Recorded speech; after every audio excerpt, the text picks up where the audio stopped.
Hello friends, welcome to my YouTube channel. Today I am talking about class 9 full introduction of first chapter number system part 2. First we discussed terminating and recurring decimals. First, terminating decimal. Every fraction p by q can be expressed as a decimal if the decimal expression of p by q terminates that it comes to an end, then the decimal so obtained is called a terminating decimal. Terminating decimal प्रत्येक fraction जब कोई number को दूसरे number से divide करते हैं और उसका क्वेश्चन पूरी कट जाता है, चाहे वो डेसिमल के बाद कटे, तो उसे टर्मिनेटिंग डेसिमल कहते हैं। जैसे एग्जांपल में 1/4 को जब काटेंगे तो मेरा 0.25 आएगा, 5/8 को काटेंगे तो 0.625 आएगा। अब हम लोग देखेंगे इम्पॉर्टेंट पॉइंट कि ये इस तरह का क्वेश्चन आता है कि टर्मिनेटिंग डेसिमल पहचाने, तो उसको कैसे पहचाना जाए।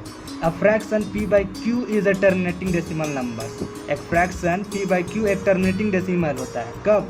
जब प्राइम नंबर्स q का प्राइम नंबर्स 2 और 5 ओनली रहे, तभी टर्मिनेटिंग डेसिमल्स कहलाएंगे।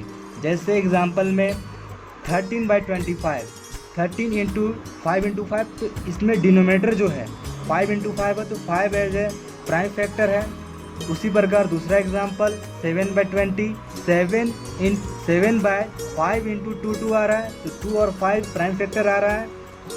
किसमें आ रहा है? डिनोमिनेटर में।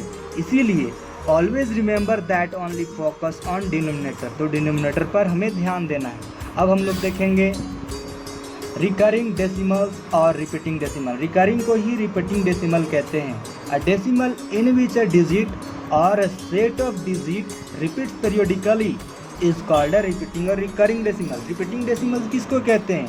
जब डेसिमल्स के बाद लगातार पीरियोडिकली नंबर डिजिट आते हैं तो उसे रिपीटिंग और रिकरिंग डेसिमल कहते हैं। जैसे एग्जांपल में 2/3 को जब डिवाइड करेंगे तो मेरा आएगा 0.666, ये लगातार आते रहेगा। उसी प्रकार दूसरा एग्जांपल 11/6, 0.8333, इसमें भी 3 लगातार आते रहेगा, इसलिए यह रिपीटिंग डेसिमल्स कहलाते हैं। अब हम लोग देखेंगे लेंथ ऑफ द पीरियड। ये क्या होता है? Repeated number of decimal places in A rational number is called the length of the period. Decimal places के रिपीटेड नंबर जब रेशनल नंबर में होते हैं तो उसे हम लोग लेंथ ऑफ द पीरियड कहते हैं। जैसे एग्जांपल में 15/7, जब इसको डिवाइड देंगे तो मेरा क्या आएगा? 2.142857, इसके बाद ये लगातार आते जाएगा, इसीलिए इसका लेंथ ऑफ द पीरियड कितना होगा? 6 होगा। So the length of the period is 6। अब हम लोग देखेंगे special characteristic of a rational number. Rational numbers के स्पेशल कैरेक्टरिस्टिक। पहला है every rational number is expressible either as a terminating decimal or as a repeating decimal. प्रत्येक rational number या तो टर्मिनेटिंग डेसिमल होंगे या रिपीटिंग डेसिमल होंगे। Every terminating decimal number is a rational number. प्रत्येक terminating decimal number rational number होंगे। Third, every repeating decimal is a rational number. प्रत्येक repeating decimal rational number होंगे। तो ये थे स्पेशल कैरेक्टरिस्टिक 3 थे। अब हम लोग देखेंगे how decimal number converted into as a fraction in simplest form. तो इसको हम लोग एग्जांपल के द्वारा समझेंगे। जैसे पहला एग्जांपल है 0.6 का ऊपर बार लगा हुआ है, तो हमने इसका सॉल्यूशन करूँगा।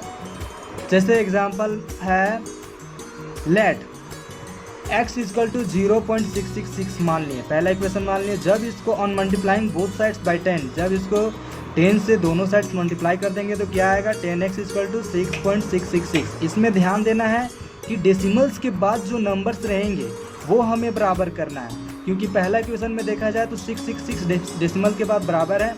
उसी प्रकार दूसरा इक्वेशन में देखा जाए तो 666 बराबर है। जब इसको फिर ऑन सब्ट्रैक्टिंग 1 from 2, जब एक को दूसरे से घटाएंगे तो हमें क्या मिलेगा? 9x इक्वल टू 6, तो x इक्वल टू कितना होगा? 6/9 इक्वल टू 2/3, मेरा आंसर हो गया। उसी तरह दूसरा एग्जांपल देखेंगे 0.57 का ऊपर बार।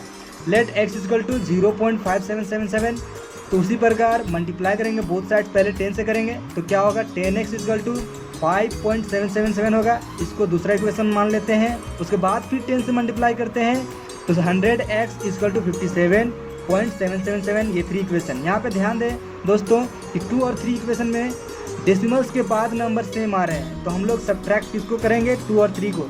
तो ऑन सब्ट्रैक्टिंग 2 फ्रॉम 3 से 2 को सब्ट्रैक्ट करेंगे तो मेरा क्या होगा 9x इक्वल टू 52 होगा। तो x इक्वल टू 52/90 26/40 मेरा ये आंसर होगा।